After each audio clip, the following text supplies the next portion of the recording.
Welcome sa Cloudy Movie Recap. Ang pelikulang ikukwento natin ngayon ay ang Un Gallo con Muchos Huevos. Halina't simulan na natin. Sa kusina ng isang magandang bahay, may isang nakakatakot na babaeng halimaw na nagluluto ng mga itlog at bacon.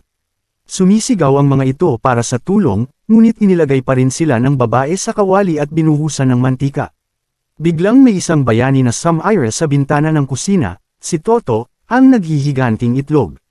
Lumipad siya ng sobrang bilis at sinuntok ang matandang babae hanggang mawalan ito ng malay. Gayunpaman, patuloy pa ring naluluto at sumisigaw sa sakit ang mga itlog sa kawali, kaya ginamit ng superhero ang kanyang nakapagpapalamig na hininga upang palamigan ang kawali at nailigtas ang lahat. Makalipas ang ilang sandali, nagsama-sama sina Toto at ang bago niyang mga kaibigan para iligtas pa ang ibang mga itlog na nasa panganib. Pumunta sila sa parke at nakita nila ang isang itlog na nagngangalang Kina inihahagis ng isang bata. Mabuti na lang at nasalo ito ng superhero sa tamang oras. Nagpatuloy sila sa pag-ikot sa parke at nakasalubong nila ang isang manlalaro ng Batenga na naglalaro gamit ang isang itlog na si B. Itinapon niya ito pataas ngunit nadulas siya sa isang bote at bumagsak. Malapit nang mabasag si B, ngunit lumipad si Willie sakay ng mahiwagang wallis at nasadyap siya sa huling sandali.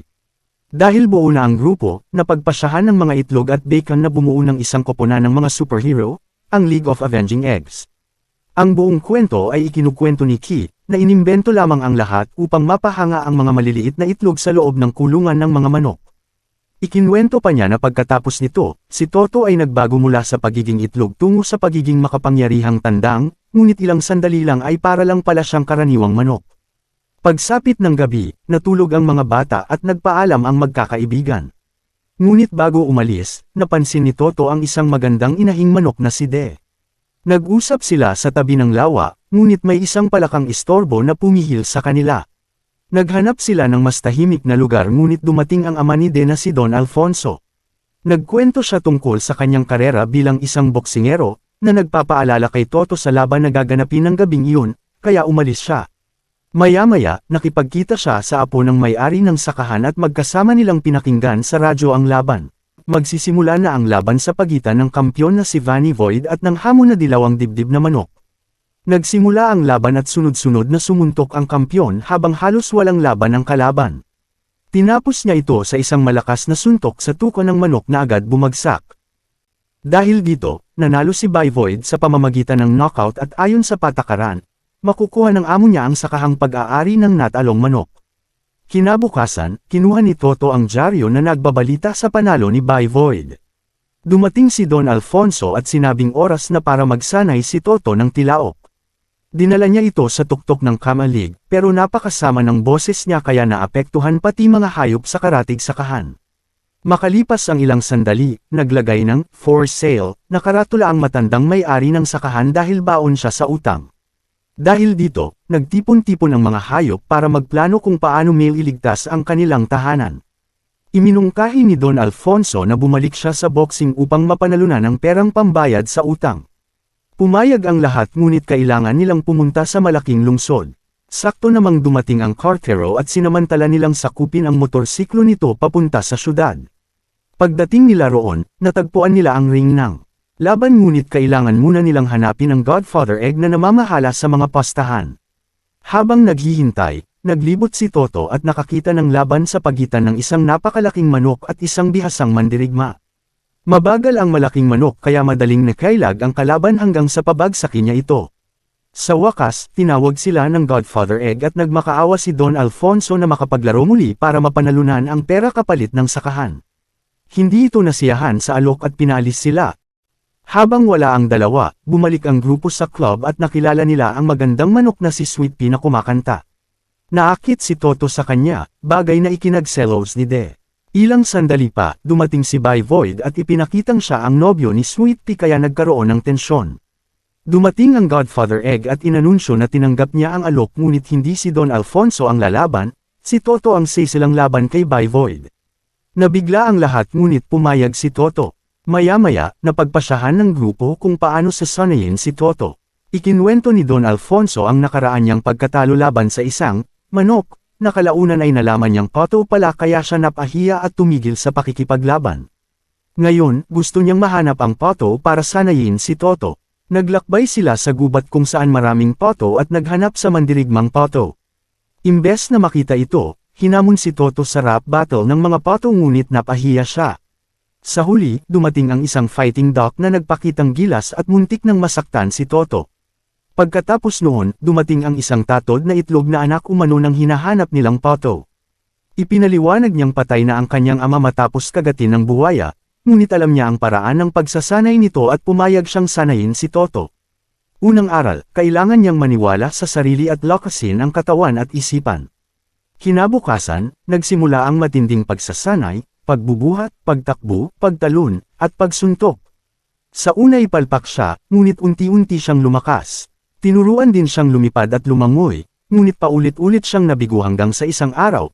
Itinulak siya ni Alfonso mula sa kamalig at sa wakas ay natutunan niyang lumipad. Naging mahusay siya at nagpatuloy ang pagsasanay. Samantala, nalaman ng may-ari ng sakahan ng tungkol sa laban at lalong nag-alala. Patuloy namang nagsanay si Toto, pinapaunlad ang bilis at liksi habang pinapanood ng isang buwiter na kalaunan ay nagbalita kay Sweet Pea. Nabalisa siya at nagplano laban kay Toto. Sa kabilang banda, halos handa na si Toto ngunit wala pa rin siyang pinakamalakas na galaw. Dumating si De at sinabing hayaang mag-isa si Toto, hinalikan niya ito bago ito bumalik sa pagsasanay. Kinabukasan, nagising si Toto mula sa isang bangungot kung saan talo siya ni Void. Nawalan siya ng kumpiyansa at tumakbo palayo. Hinanap siya ng kanyang mga kaibigan at sinubukang pakalmayan, ngunit biglang lumitaw ang isang grupo ng mga buwiter. Sa parehong oras, may isa pang grupo ng mga ibon na umatake sa sakahan at nagsimulang dukutin ang mga manok habang sinusubukan silang ipagtanggol ng bantay na aso. Pero wala itong nagawa at nadampot ng isa sa mga buwiter ang ina ni Toto. Samantala, nagpasya si Willie na gumawa ng paraan para muling palakasin ang loob ni Toto. Tumalon siya sa leeg ng kanyang kaibigan at sabay silang nahulog mula sa bundok. Dahil wala ng ibang pagpipilian, pilit na pinalipad ni Toto ang kanyang mga pakpak at matapos ang ilang pagsubok, sa wakas ay nakalipad siya. Bumalik sila sa sakahan kung saan bumalik na rin ang kanilang mga kaibigan para tumulong sa iba pang mga hayop. Napagtanto, nilang nadakip ng buwiter ang ina ni Toto kaya agad siyang lumipad para iligtas ito. Inatake niya ang ibon kaya nabitawan nito ang kanyang ina, ngunit nasalo siya ni Toto sa tamang oras. Pagkatapos nito, lumipad ang manok patungo sa mga buwiter at tinalunan naman ni Willie ang isa sa kanila. Ngunit mabilis ding nakabawi ang dalawa at bumangga kay Toto kaya parehong nahulog sina Toto at Willie. Mabuti na lang at lumipad si Bisakay ng isang poto at nailigtas ang kanyang nobyo, habang ang kanilang guro ay lumipad din sakay ng isa pang poto at nasalo naman si Toto. Nagising si Toto at kasama ng iba pang mga poto, niloko nila ang mga buwiter na sundan sila papuntang kabundukan. Doon sila lumipad ng sobrang bilis habang iniiwasan ang napakaraming bato sa paligid. Dahil dito, ilang buwiter ang bumangga sa mga bato. Hinabol pa rin siya ng mga buwiter hanggang sa makarating sila sa isang yungib na may makitid na labasan. Nagkaroon ng ideya si Toto at iniutos niyang pumila ng patayo ang lahat ng poto sa likod niya upang makalusot sila sa makitid na lagusan. Dahil dito, ligtas silang lahat na nakatawid.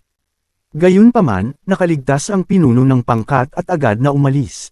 Makalipas ang ilang sandali, bumalik sina Toto at ang mga poto sa sakahan kung saan ligtas na muli ang mga manok. Matapos ang lahat ng nangyari, mas determinado na si Toto kaysa dati na harapin si Void. Sama-sama silang lumipad patungo sa ring kung saan magsisimula na ang malaking laban. Maya-maya, sa loob ng ring, maraming mga mandirigma ang naglalaban, mga kung fu fighter, karate master, at mga boksingero na patunay kung sino ang pinakamagaling. Habang nagaganap ang mga laban, nagsasanay si Don Alfonso sa kanyang silid, ngunit laking gulat niya nang dumating si Toto upang lumaban. Sumama siya kay Master Doc at nagtungo sa ring kung saan naghihintay ang kampyon. Inanunsyo ng referee ang dalawang kalahok kasama ang kanilang mga amo. Nakasuot sila ng guwantes at pangkaligtasan sa bibig at nagharap bago magsimula ang laban. Sa unang tunog ng kampana, agad pinakawalan ng kampyon ang isang napakalakas na suntok na nagpabagsak kay Toto sa pader.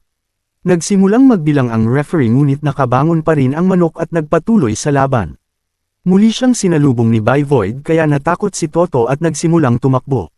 Nang makita ng hukom na posibleng matalo siya sa pamamagitan ng pagbibitiw, napahinto si Toto at pilit na ipinagtanggol ang sarili, ngunit muli siyang tinamaan at nabagsak. Sinabi ng kanyang guro na alalahanin niya ang lahat ng kanyang pagsasanay at hayaang kumilos ang katawan niya ng natural. Sumunod si Toto at muling tumayo. Muling umatake si Baivoid ngunit nailagan na ngayon ni Toto ang lahat ng suntok kaya siya naman ang bumangga sa pader. Gumanti si Toto, ngunit mas ginamit niya ang kanyang bilis at kakayahang lumipad upang umiwas sa mga atake. Dahil dito, napagod ang kampyon at nasuntok siya ni Toto sa tuka. Tumunog ang kampana at nagtapos ang unang round habang humahanga ang lahat sa lakas at kakayahan ni Toto. Nang magsimula ang ikalawang round, muling umatake ng buong lakas si Baivoid at napabagsak si Toto, ngunit hindi pa rin siya sumuko. Tuloy ang matinding palitan ng suntok. Ang laban na inaakalang siguradong panalo ng kampyon ay naging isa sa pinakamahabang laban sa kasaysayan ng ring. Dahil sa tapang ni Toto, nagsimulang palakpakan at ipanalo siya ng mga tao. Habang nagpapahinga, narinig ni Toto na hindi pa naglalabas ng pinakamalakas na galaw si Baivoid kaya lalo siyang nabahala. Tumunog muli ang kampana at naghanda ang kampyon para sa kanyang pinakamalakas na suntok, isang dobleng suntok. Ngunit naligtasan ito ni Toto gamit ang kanyang kakayahang lumipad kaya lalo siyang hinangaan ng mga tao. Naging desperado ang kampyon at sunod-sunod na umatake ngunit naiwasan ni Toto ang lahat at gumanti ng matitinding suntok. Sa isang maruming taktika, nagtapon ng buhangin sa mata ni Toto ang kampyon at sinuntok siya. Bumagsak siya at tinapakan ni Baivoid ang kanyang katawan para hindi siya makatayo. Nagsimulang magbilang ang referee ngunit muli pa ring tumayo si Toto kahit pagod na pagod. Naisahan niya ang kampyon at natanggal ang proteksyon sa labi nito bago muling tumunog ang kampana para sa huling round. Sa huling yugto, muling binugbog ni Baivoid si Toto ngunit nakakita ng pagkakataon ng manok at pinakawala ng pinakamalakas niyang suntok. Sa kasamaang palad, hindi pa rin bumagsak ang kampyon at napagtanto ni Toto na hindi pa niya natatagpuan ang tunay niyang lakas. Sumigaw ang kanyang mga kaibigan na tumilaok siya bilang tunay na tandang. Sandaling tumigil si Toto at inalala kung bakit siya lumalaban, para sa sakahan, sa kanyang pamilya, at sa kanyang mga kaibigan. Sa wakas, naliwanagan ang kanyang puso at muling umatake si Toto. Tinamaan niya ang kampyon ng sunod-sunod habang iniiwasan ang mga suntok nito. Sinubukan ni Baivoid na ibigay ang kanyang huling napakalakas na suntok ngunit naharang ito ni Toto gamit ang kanyang pakpak. Pinakawalan niya ang buong lakas sa loob niya at sa pamamagitan ng serye ng malalakas na suntok at isang napakalakas na uppercut na sinabayan ng makapangyarihang tilaok, tuluyang bumagsak ang kampyon. Nagsimulang magbilang ang referee at kahit sinubukan pang bumangon ni Baivoid, muli siyang bumagsak. Idineklara si Toto bilang panalo. Nagdiwang ang buong madla pati na ang mga kaibigan nila sa sakahan na nakikinig sa radyo. Lumapit si Don Alfonso at binati siya, ganun din si De, at dito na inamin ni Toto ang kanyang nararamdaman at naghalikan sila. Lumapit si Baivoid ngunit sa halip na umatake, binati niya si Toto. Ngunit bumaril ang amo niya at sinabing hindi niya ipapatalo ang sakahan. Sa gulat ng lahat, lumabas ang lola dala ang kanyang handbag at hinampas ang lalaki sa ulo kaya ito nadala sa kulungan. Kinabukasan, nalaman nila na mula pa noong simula ay tumaya na pala ang malaking manok sa panalo ni Toto. Nabunyag din na ang pag-atake ng mga buwiter ay plano ni Sweet Pea upang masiguro ang panalo ni Baivoid. Nainsulto ang kampyon at itinaboy ang girlfriend niya. Sa huli, nagdiwang ang lahat sa isang malaking salo-salo sa sakahan na ngayon ay wala ng utang dahil kay Toto. Pumunta siya kasama ang kanyang mga kaibigan sa tuktok ng kamalig at buong tapang na kumanta. Sa wakas ay naging tunay na tandang, salamat sa panunood hanggang sa susunod na video.